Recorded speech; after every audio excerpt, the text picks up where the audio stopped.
सुप्रभात बच्चों।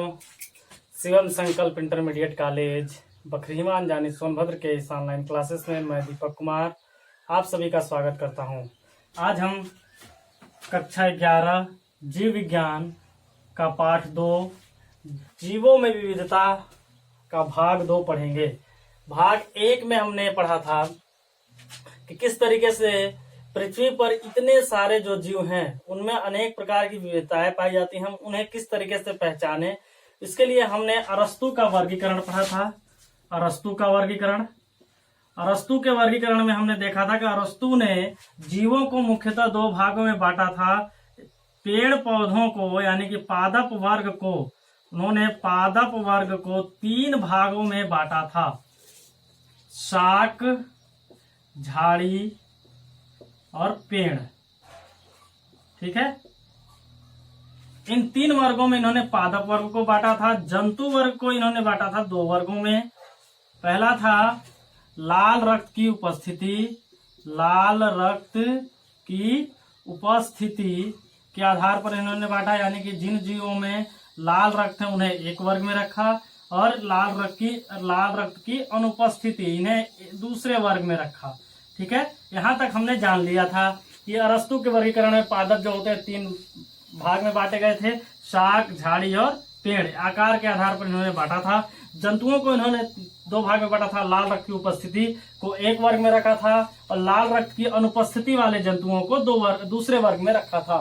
ठीक है, नेक्स्ट हम जब देखते हैं दूसरा वर्गीकरण हम बात करते हैं तो लीनियस का वर्गीकरण आता है।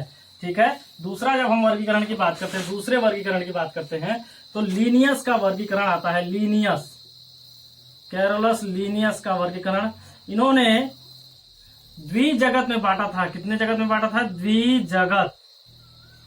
ठीक है, द्विजगत में यानी 2 जगतों में बांटा था। एक पादप वर्ग को इन्होंने प्लांटी कहा था, प्लांटी, और जंतु जगत को यानी जंतु वर्ग को इन्होंने एनिमेलिया का नाम दिया था। ठीक है, यानी कि प्लांटी और एनिमेलिया, यह 2 जगतों में लीनियस ने, कैरोलस लीनियस ने 2 जगतों में जंतुओं को वर्गीकृत किया, यानी कि पौधों को एक वर्ग दिया और जंतुओं को दूसरा वर्ग दे दिया। यानी कि सारे के सारे जंतु, जैसे हमने अरस्तु में पढ़ा था कि लाल रक्त की उपस्थिति को अलग किया गया था और लाल रक्त की अनुपस्थिति को अलग किया गया था, लेकिन उन दोनों वर्गों को इन्होंने एक में सम्मिलित करके कर दिया, जिसे एनिमिलिया नाम दिया गया। और प्लांटी में जैसे अरस्तु ने बताया था 3 वर्ग थे, शाक, झाड़ी और पेड़। अब शाक, झाड़ी, पेड़ तीनों को मिला करके इन्होंने एक वर्ग किया, जिसे प्लांटी का नाम दिया गया। ठीक है, लीनियस का इससे पहले वाले चैप्टर में हमने पढ़ा था द्विपद नाम पद्धति। उन्होंने द्विपद नाम पद्धति दिया था, तो जंतुओं के लिए एक चीज उन्होंने दिया था, नामकरण का एक आधार माना था, ICBN। ठीक है, ICBN, इसका पूरा नाम होता है international code of botanical nomenclature. International code of botanical nomenclature.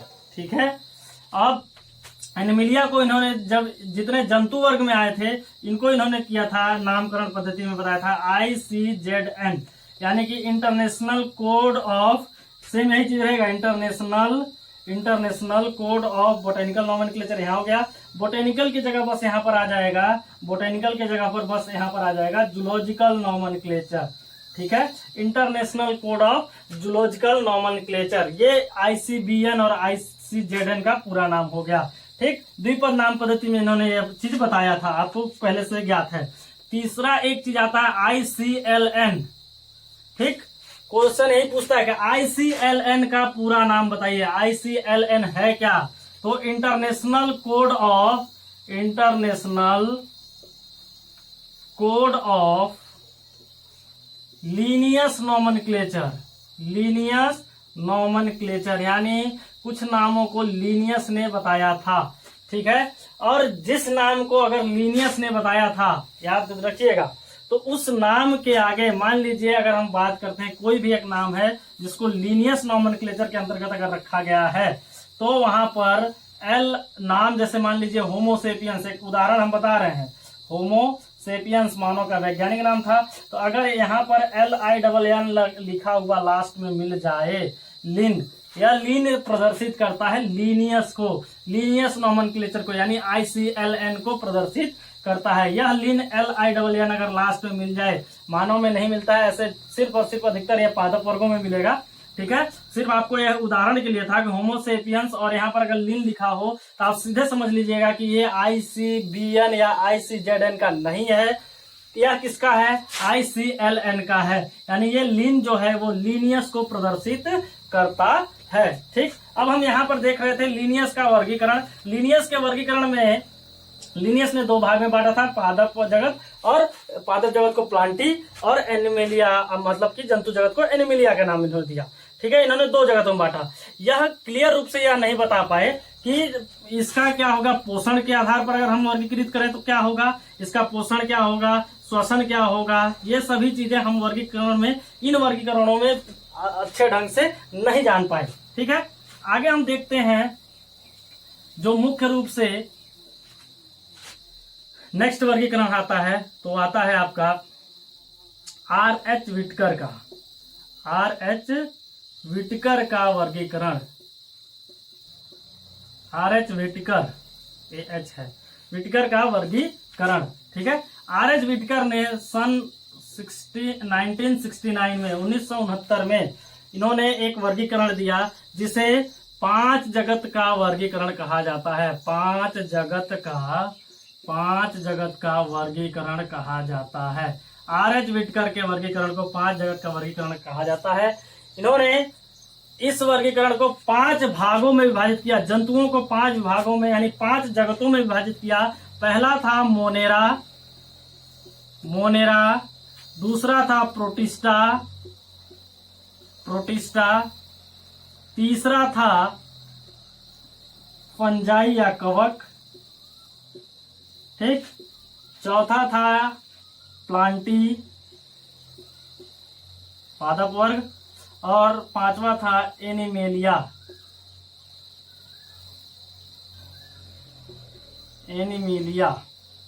ठीक है,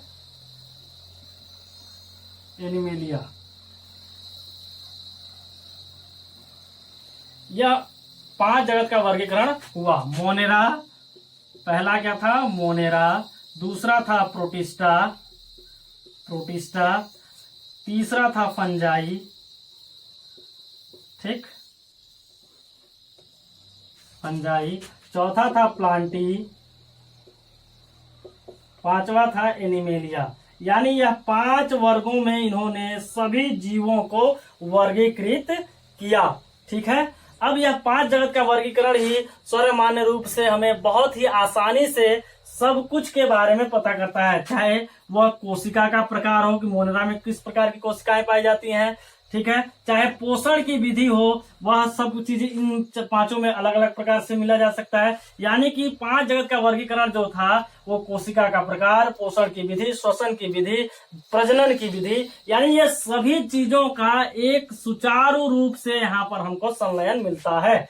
अब जब सुचारू ढंग से हमको अध्ययन करने के लिए यहाँ पर सभी चीजों को मिल गया कि मोनेरा में कौन सी पोषण विधि है, मोनेरा में जनन विधि कौन सी है, यानी मोनेरा के अंतर्गत कौन से जीव आते हैं, ये सभी के सभी चीजें हमको इस 5 जगत के वर्गीकरण में मिला। यानी इस 5 जगत के वर्गीकरण को अध्ययन करने के बाद हमें यह पता चला कि यह वर्गीकरण जो है वह अत्यंत सरल और सुबोध है। हम जीवों को बहुत ही आसानी से वर्गीकृत कर सकते हैं, जीवों को आसानी से पहचान सकते हैं। जैसे हम देखते हैं कि जीवाणु, बैक्टीरिया किस वर्ग में आएंगे, मोनेरा में आएंगे, प्रोटिस्टा में, फंजाई, प्लांटी, एनिमेलिया, तो वह किस में आएंगे, मोनेरा जगत में आएंगे। मोनेरा जगत के अंतर्गत सीधा सीधा आप समझ लीजिए कि मोनेरा जगत के अंतर्गत सभी सूक्ष्म जीवों को रखा गया है, सभी सूक्ष्म जीवों को रखा गया है। किस जगत के अंतर्गत रखा गया, मोनेरा के अंतर्गत सभी माइक्रो ऑर्गेनिज्म को रखा गया है, ध्यान दीजिएगा, ठीक है। यानी कि सभी के सभी माइक्रो ऑर्गेनिज्म, ऐसे जीव